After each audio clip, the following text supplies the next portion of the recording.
You might have heard me say this before, but West Virginia basketball, Ross Hodge, they got some things to fix.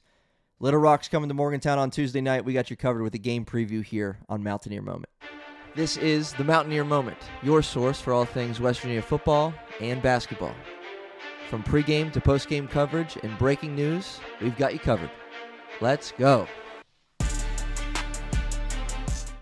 Welcome in to another episode of Mountaineer Moment. My name's Troy. This is episode 112 of Mountaineer Moment, your source for all things West Virginia football and basketball. Before we jump into today's episode, why don't you hit that subscribe button for us? YouTube, Apple Podcasts, Spotify, and Amazon Music. Last I looked on YouTube, we were inching closer to 400 subscribers, and we just want to keep on climbing. Thank you for any support, subscription, comment, like, rating, anything that you've done means the world to me. So thank you. And again, this is episode 112 of Mountaineer Moment, talking about the basketball team, talking about an upcoming matchup they have with the Little Rock Trojans coming to Morgantown. Mountaineers obviously coming off a loss against Wake Forest. We'll get to that just a little bit in this episode, but like we've done every game this season, we're going to give you a preview of this team that the Mountaineers are squaring off against. We're going to talk about how they got here. We're going to give you some numbers to know, good, bad, ugly, whatever. We're going to give you some numbers to know about this Little Rock team, some players to know, and then we'll get into some goals for this West Virginia team as they play for 40 minutes against Little Rock, with a matchup with Ohio State looming on the horizon this weekend in Cleveland. And so an opportunity for the Mountaineers to get in the win column against a not-so-good team and to get right and to fix some things. Man, like, there's a cycle. There's a cycle that's already beginning, and you don't particularly love it. And we'll talk about that, too, on this episode. But Mountaineers fall again to Wake Forest, and now back at the Hope Coliseum Tuesday night. Little Rock coming to town of the Ohio Valley Conference, and we'll start with this trend that West Virginia has been on, and if you follow the Mountaineer basketball program, you know of the trend that I'm speaking of. So West Virginia starts the season 5-0. Then they face a step up in competition and lose back-to-back games to Clemson and Xavier.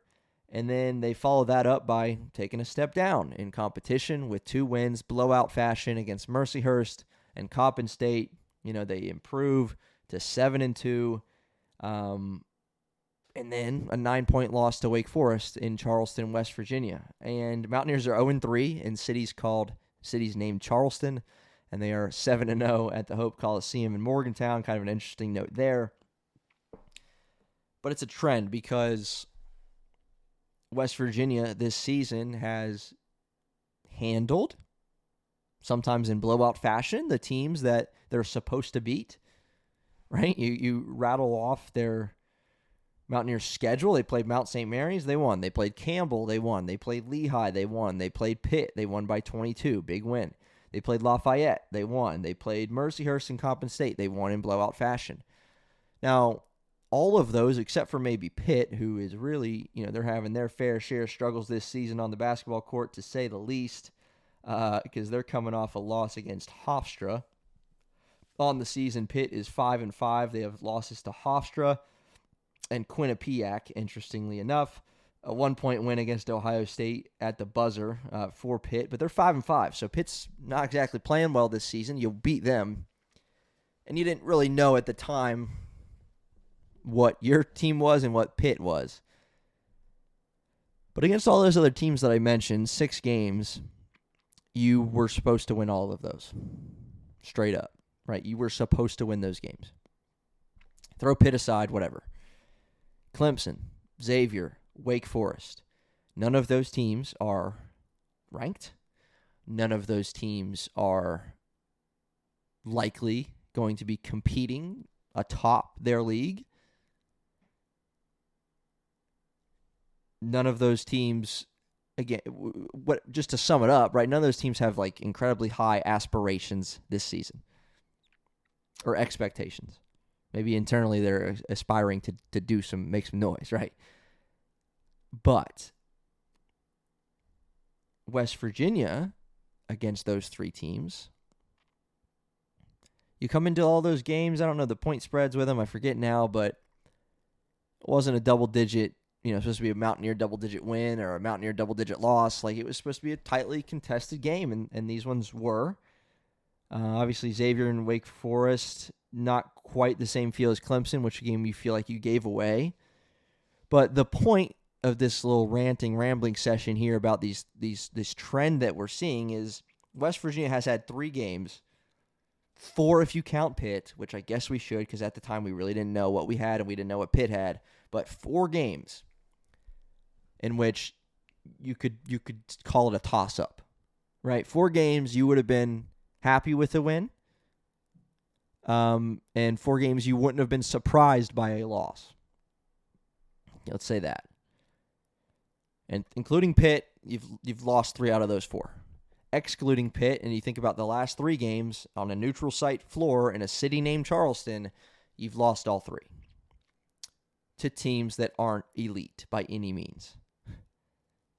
And that's concerning because this trend is you're against, in these toss-up 50-50 games against, kind of maybe someone in your range of competition, you're losing. The teams you're supposed to beat, low major, mid-major, whatever, you're winning. That's the trend we're seeing, and it started with Clemson, Xavier, Mercyhurst, Coppin State, Wake Forest. You're coming off a loss to a power conference team, and now you get Little Rock, who is struggling mighty this season before you play Ohio State on Saturday. So you're supposed to beat Little Rock, then you go up against Ohio State. Pitt beat them, but Ohio State, that's I think their only loss this season.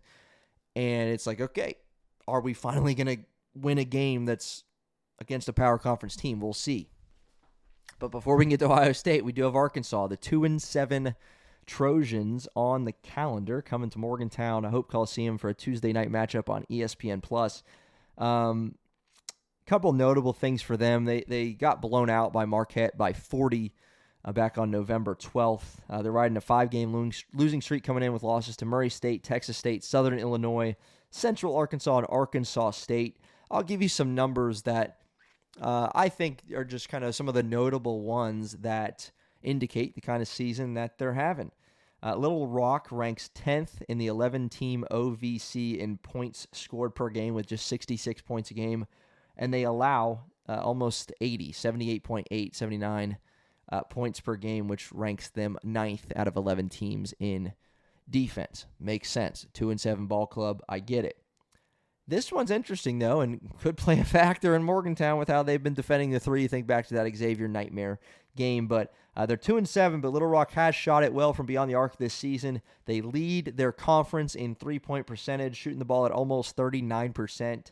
And they're ranked 24th in the nation in that department. That's a lot of ball teams, and they're ranked, in the country. And they, if the AP poll was just based on shooting percentage in the three-point department, Little Rock would be ranked. Okay, they're ranked 24th. You can put it that way.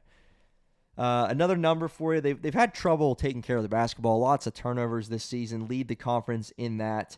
16.4 turnovers per game, coughing it up just a lot. And that 16.4 number is the 7th most turnovers per game in the country. So they shoot it well from beyond the arc, but they turn it over a lot. Just a lot. So I'm going to give you some players to know on this team real quick before we get into what the Mountaineers and what we want to see.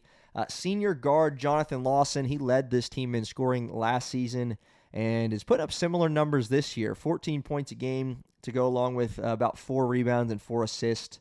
Shooting over 37% from beyond the arc with over 6.5 three-pointers attempted per game. So he is their guy. Familiar face again, been there, done that last year, and is back again leading this team in scoring for the Trojans. 6'8" forward Cameron Wallace is averaging 10 points per game, 4 rebounds in 20 minutes played. And then they've got a Penn State transfer whose name I'm not even going to try to pronounce. I'm not even going to attempt it at all. He's averaging 10 points, though. 10 points a game while shooting 42% from 3 on just over 2 attempts per game from beyond the arc. So, they got a few guys averaging double figures on this team. And again, a team that as a whole is shooting it pretty well this season from beyond the arc, but they're having a lot of trouble taking care of the basketball. As we finish out this episode, I just want to give you 2 quick goals for West Virginia. One of these things, actually probably both of them, we've alluded to recently, as recent as the post-game reaction recap episode regarding West Virginia's loss to Wake Forest. And so I've got one goal for this game against Little Rock in mind on offense and one goal on defense for the Mountaineers. Offensively, West Virginia has to find a way to get more guys involved in the flow of the offense.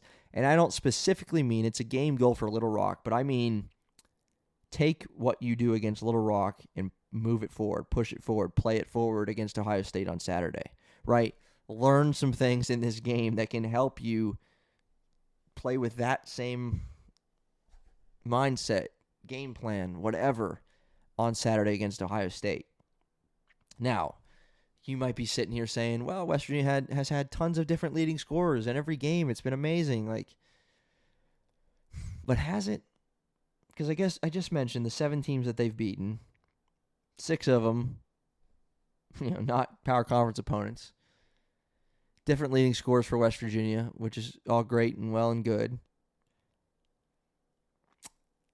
But when they've played against Wake Forest and Xavier and Clemson, at times this offense has looked abysmal. They've just looked bad. So they have to find a way. Ross Hodge has to find a way to find effective offense, find things that can work against Little Rock, and things that you can play forward to work against Ohio State and then the Big 12 slate later on. West Virginia's worst-looking offense probably came, or most predictable and worst-looking maybe through that stretch against Wake Forest. Mountaineers got down 12, and then it was honor Huff to get this back in the game. That's not the part I'm referring to. But in the second half, Wake Forest went on a run immediately to start the second half after a tie game. And from there on, Honor Huff jacked up a lot of threes. Chance Moore got involved a lot in the second half, played a ton. But that was kind of it offensively. Right? To me, there looked like there were 2 game plans, 2 things, 2 plays for West Virginia offensively. One was Honor Huff runs around a bunch of screens, gets open, and fires that thing up. Contested or uncontested. That's number 1. Look for Honor Huff, let him shoot a 3. That was play call number 1. Play call number 2, give Chance Moore the ball, let him drive toward the basket. That was it. Seriously, that was it. I mean, those guys shot it a lot. Those guys were getting to the, Chance Moore was getting to the free throw line. They were your offense in the second half, and it was like what was being drawn up. No one else really did much of anything offensively, especially in that second half. It was Honor Huff from downtown. It was Chance Moore trying to drive to the basket, throwing that thing up on the glass and then getting his own rebound, putting it in, which, by the way, he's really good at, and then drawing a foul, getting to the line. That was it. And that's just not going to work. It's not going to result in a lot of wins in the Big 12. So you have to find a way. What I'm looking for, an offensive goal. Like Trayson Eaglestaff didn't even shoot the ball against Wake Forest. So what I'm looking for, something that can work, something that clicks. And again, I get a step up on competition. It's not going to be as easy, correct. But at some point, you have to start winning some games against similar competition or plus competition. You have to. So that's number 1 offensively. Figure some things out offensively so that we'll see it against Ohio State on Saturday. Defensively, kind of a similar point here. When there's a step up in competition, West Virginia's defense has struggled more so.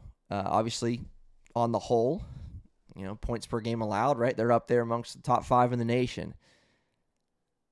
But when they play against better teams, they struggle. I'll prove it to you. All 3 losses for the Mountaineers this season, Clemson, Xavier, Wake Forest, each of those teams had a 40-plus point second half. Ross Hodge does not like that, right? We brought him here with a defensive mentality mindset, defensive-driven head coach is Ross Hodge, and his team is out there giving up 3 40-plus point halves against these teams in closely contested games, and then you lose all 3 because you give up 40-plus in the second half, right? And then you compare that to what they're doing against lesser competition. In 6 of the 7 6 of the 7 wins they've held teams to under 60 points total for the whole game. That's significant.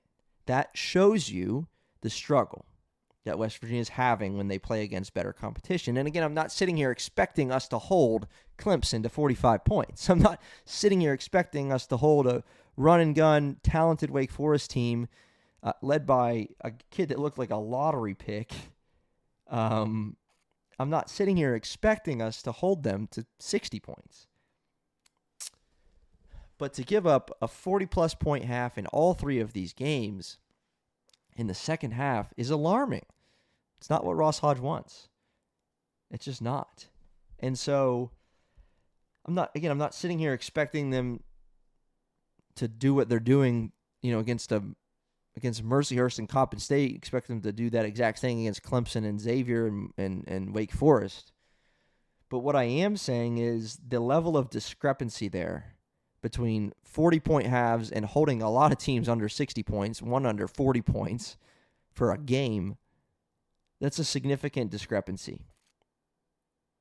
Right? And there's only 2 more games remaining against, these lesser opponents, Little Rock, Mississippi Valley State.